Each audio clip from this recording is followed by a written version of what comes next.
वाला आंसर है, सही है F। 33 भी बना सकते हो। देखो ये 3 क्वेश्चन तो आप बना सकते हो जो हम लोग अभी तक पढ़ चुके हैं उसमें से, बाकी ये 12th वाले हैं सब।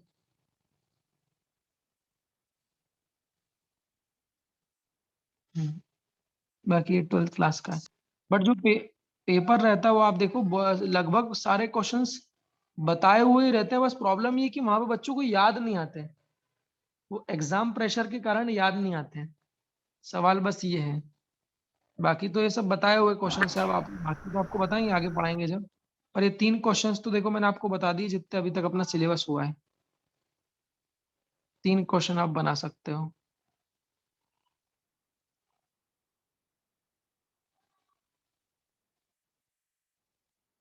क्या बोलते हो?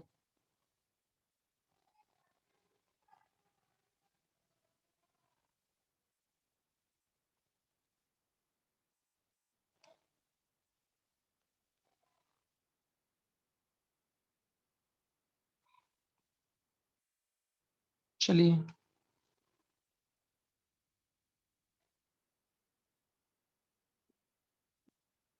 ठीक है, अब स्क्रीन शेयर करें, मतलब खत्म करें, स्टॉप शेयरिंग करते हैं। चलिए,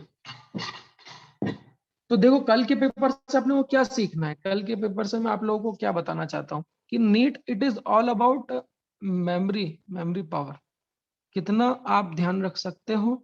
वही एक बेसिकली नीट है कि टाइप ऑफ क्वेश्चन जो आपको बताए गए हैं वो टाइप ऑफ क्वेश्चन आप कितने ध्यान रख सकते हो। अब जो देखो आप लोगों को बताए वैसे ही कुछ क्वेश्चंस आप लोगों को आए भी सही वहां पे, तो वहां तक आपको ध्यान देना चाहिए।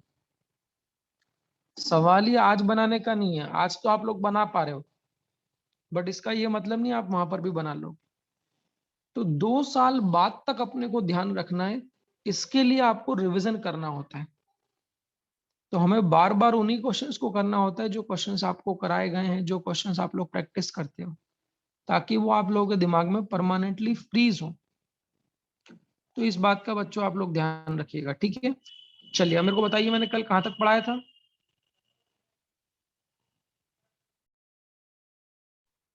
अब मुझे बताइए मैंने कल कहाँ तक पढ़ाया था।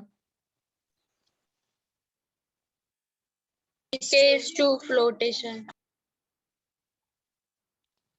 हाँ, what is the condition for flotation बताई थी ना मैंने। What is the condition for flotation and what is the condition for sinking. Condition क्या थी बच्चों, एक बार उसको रिवाइज कर लेते हैं।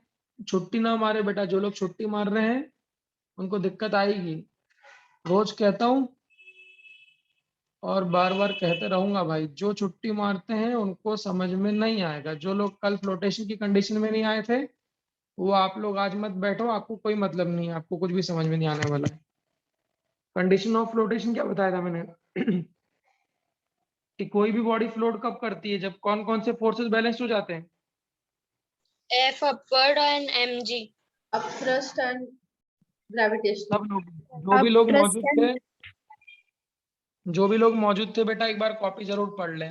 जब अपथ्रस्ट बैलेंस कर देगा किसको, ग्रेविटेशनल फोर्स को, तो उस कंडीशन में बॉडी क्या करेगी, फ्लोट करेगी। ये पहली कंडीशन होती फ्लोटिंग की, मानते हो। मतलब अगर अपथ्रस्ट निकालना है तो ग्रेविटेशनल फोर्स निकाल लो, वही दोनों क्या होंगे, बराबर होंगे, मानते हो। दूसरी कंडीशन क्या है, इन टर्म्स ऑफ डेंसिटी। तो इन टर्म्स ऑफ डेंसिटी क्या देखते हैं बेटा अपन।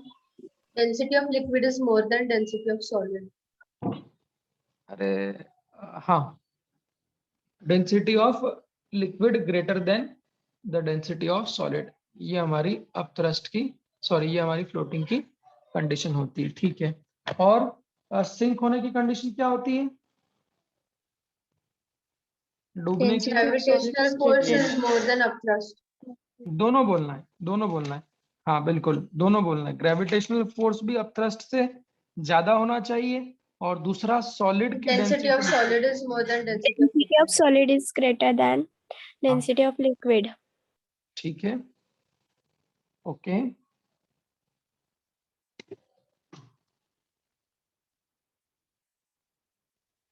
हाँ, तो मैं इसको ऐसा लिख देता हूँ, solid greater than liquid so it will sink, solid less than या इक्वल टू, दोनों है। अगर सॉलिड की डेंसिटी लेस है इक्वल है तो उन दोनों ही केस में वो क्या करती है, इट विल फ्लोट। और सिंक की कंडीशन क्या है, mg ग्रेटर देन अपथ्रस्ट तो सिंक, और यहाँ mg less than equal to upthrust so that will float. तो मैंने क्वेश्चन क्या दिया था कल, मैंने क्या बताया था कि वो ट्रिकी क्वेश्चन कैसा पूछते हैं।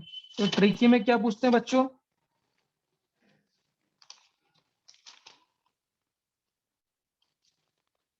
हाँ ट्रिकी क्वेश्चन में ये वाला क्वेश्चन याद है, ये ट्रिकी था। उसमें क्या करते हैं वो सिर्फ आप लोगों को मास दे देते हैं और क्या करते हैं वो बोलते हैं फाइंड द अपथ्रस्ट। तो अपथ्रस्ट निकालने का फॉर्मूला क्या था, density of liquid into volume emerged into gravity. तो बच्चे क्या करते हैं, तो बच्चे क्या करते हैं वॉल्यूम इमर्ज्ड ही ढूंढने लग जाते हैं। बट अपथ्रस्ट निकालने के दो फॉर्मूले हैं, याद है, तो एक तो ये फॉर्मूला है, या फिर अपथ्रस्ट को ही वेट के बराबर लिख सकते हैं अगर फ्लोटिंग कर रहा है। तो कुछ चेंज नहीं करना, सिर्फ क्या कर दोगे, वेट निकाल दोगे। वेट कैसे निकालते हो, मास इनटू ग्रेविटी। और मैंने ये प्रूफ करना भी सिखाया था, ये भी जान गए हो, किसी भी बॉडी का मास किसके कारण होता है, सॉलिड की डेंसिटी और टोटल वॉल्यूम के कारण। बट जो अपथ्रस्ट होता है वो किसके कारण होता है, लिक्विड की डेंसिटी और वॉल्यूम इमर्स्ड। और क्या आप ये फर्क समझ गए थे, टोटल वॉल्यूम और वॉल्यूम इमर्स्ड में अंतर होता है। Yes, sir. Yes, Yes, sir. sir. चलिए अब इसी की मैं प्रैक्टिस करवाऊंगा और इसी के लिए मैं क्वेश्चंस दूंगा। क्वेश्चन देखना, क्वेश्चन सब लोग मेरे साथ साथ लिखेंगे। A solid ball, a solid cube, जरूरी नहीं बॉल हो, a solid cube is floating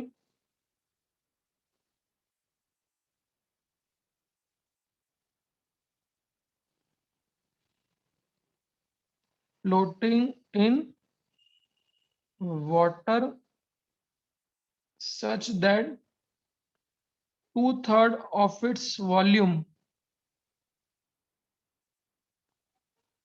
is outside the water. Then find the relative density of solid. गौर करिएगा, ये ठीक क्वेश्चन है। Find the relative density of solid.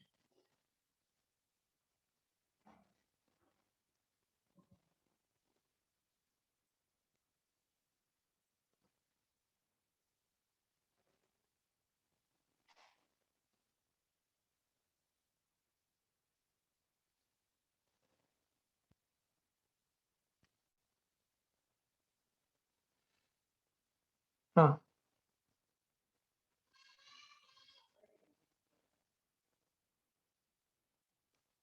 सभी लोगों ने पढ़ा क्वेश्चन, क्या दिया है, a solid cube is floating in a water. एक सॉलिड क्यूब है, वो क्या कर रहा है, वाटर में फ्लोट कर रहा है। देखो लाइन पढ़ो, क्या आप समझ में आया, ये क्या लिखा है, is floating in water. Floating मतलब, फ्लोटिंग मतलब तैर रहा है, ऐसे लाइन पढ़ना। अब जो लोग सोचते हैं कि भाई न्यूमेरिकल कैसे बनाए, उन्हीं लोगों के लिए बताता हूँ। देखो न्यूमेरिकल बनाने का तरीका ही बेटा ये होता है, अपने को ऐसे ही करना होता है कि उन्होंने बोला solid cube is floating in water. इस लाइन को पढ़ के क्या बच्चों आपको ये समझ में आया कि कंडीशन ऑफ फ्लोटिंग लगाना चाहिए, क्या बोलते हो। Yes, sir. Yes, sir. Yes, और sir. ऐसे पढ़ना भाई, हमारा जो प्रिंसिपल है ये सिर्फ है, या तो तैरेगा या डूबेगा। तैरेगा तो अपथ्रस्ट वेट के बराबर होगा, और डूबेगा तो वेट अपथ्रस्ट से ज्यादा, सिंपल सी बात है। और डेंसिटी वाली कंडीशन जब लेंगे जब डेंसिटी का जिक्र करेंगे, ऐसे सोचना है। और किस में तैर रहा है, वाटर में। किस तरह से तैर रहा है बोलो, सच दैट, किस तरह से तैर रहा है, 2/3 of its volume is outside the water. ये 2/3 ऑफ इट्स वॉल्यूम का मतलब क्या होता है,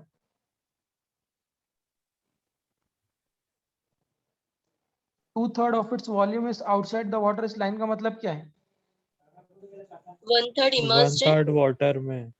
1/3 तो देखो, immersed है। हमें इंटरेस्ट उस चीज से नहीं कि बाहर कितना है, हमें इंटरेस्ट उस चीज से कि इमर्स्ड कितना है। तो ऐसा उल्टा बोलते हैं हम।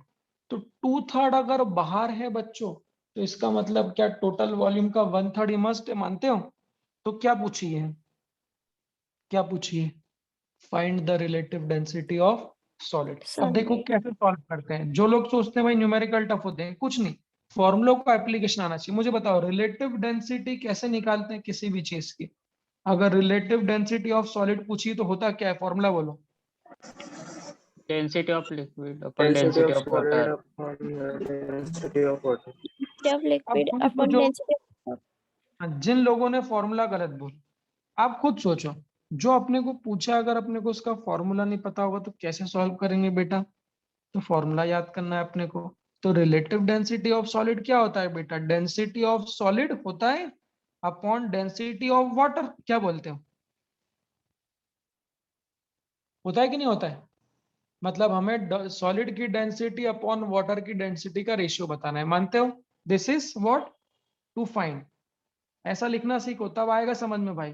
दिस इज टू फाइंड, ये चीज आपको क्या करनी है, कैलकुलेट करनी है। टू फाइंड क्या? Density of solid upon density of water. समझे क्या?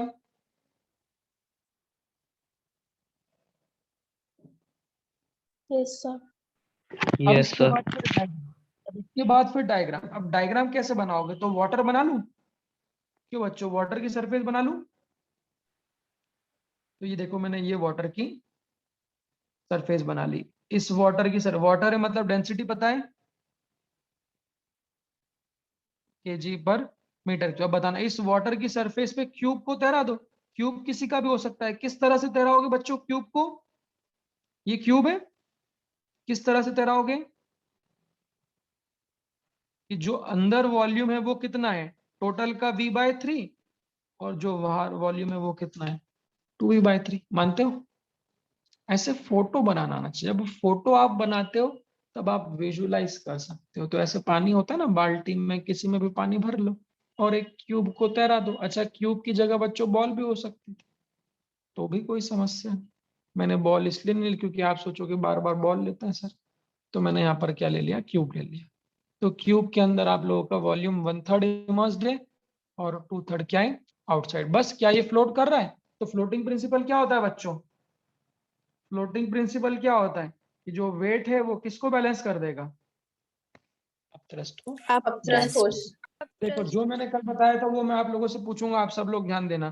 तो ऐसा लिख दें, since the object is floating therefore upthrust should be equal to weight. और वो डेंसिटी वाली बात तो है ही सही, जो बचपन में करते थे वो बात तो है ही सही। अगर फ्लोट कर रहा है तो सॉलिड की डेंसिटी कम होना चाहिए, किससे, लिक्विड से। तो ऑब्वियसली ये क्यूब की डेंसिटी लिक्विड से कम होगी, बट उससे न्यूमेरिकल नहीं होंगे। न्यूमेरिकल इस कंडीशन से होंगे कि F up is equal to M G. अब मुझे बताना, तो अपथ्रस्ट का फॉर्मूला क्या होता है? अपथ्रस्ट को क्या लिखते हैं? एक तो वेट के बराबर लिख सकते हैं, वो क्वेश्चन भी हमने आपको करके दिखा दिया। और अपथ्रस्ट को क्या लिख सकते हैं, फॉर्मूला नंबर 2 बोलो। density of Density liquid of into liquid into volume immersed. into G। gravity. हाँ, अच्छा अभी Yes. जो लोग भाई, अब देखो ये जो लोग अभी 69 आए हैं, अभी जो लोग छुट्टी पे थे कल, बेटा आप लोगों में फिर बताऊं, आप लोगों की अटेंडेंस बकायदा नोट हो रही है और मैं पेटीएम के लिए अटेंडेंस बचा के रखा हूं। कल से आप लोग बोलोगे कि हमको समझ में नहीं आया ना, हमसे क्वेश्चन नहीं बने, मैं सबसे पहले आप लोगों के पेरेंट्स को अटेंडेंस ही दिखाऊंगा। आपका बच्चा कितने दिन आया आप तो वो पहले वो देखो, समझ में आना तो बहुत बात की बात है। तो जो लोग रोज आएंगे सिर्फ उन्हीं को समझ में आएगा। आप 2 दिन आ रहे हो, 1 दिन नहीं आ रहे हो, आधे में भग गए, तो भाई समझने की कोशिश मत करना। तो अभी भी वक्त है, छुट्टी मत मारो। नया टॉपिक स्टार्ट किया था इतना अच्छा मैंने, रोज आते तो बढ़िया आपको समझ में आएगा, नहीं तो क्या मतलब है, कल नहीं आए तुम, आज आ गए। तो ऐसा मत करो बेटा, रिकॉर्डिंग भेजिए, उस रिकॉर्डिंग को देख लो और आगे से छुट्टी मत मारो, ठीक है? अब चलो बोलो, अब एफ आपको मैंने कल बताया था, कल। अब थ्रस्ट को क्या लिखते हैं, डेंसिटी ऑफ लिक्विड, क्या 1000 लिख दूं, बोलो, इनटू वॉल्यूम इमर्स्ड। ये मेन है कि अब थ्रस्ट किस पर डिपेंड करता है, इमर्स्ड वॉल्यूम पे। तो इमर्स्ड V/3.